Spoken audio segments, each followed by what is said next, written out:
দেখতে থাকুন, এখন আমরা মাছ ধরে নামবো। হ্যাঁ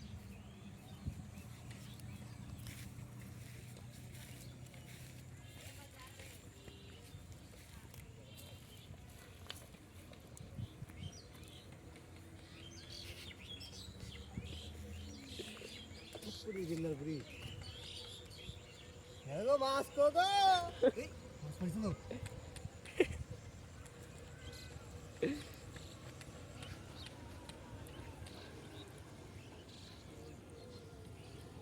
হ্যালো মাছ পাইনি ভাই,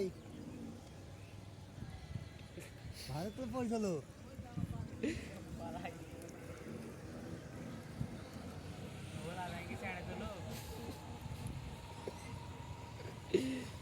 পালু না সাপ তুল সাপ তুল বলা যাবে না, সাপ তুলবো নি। উঠাই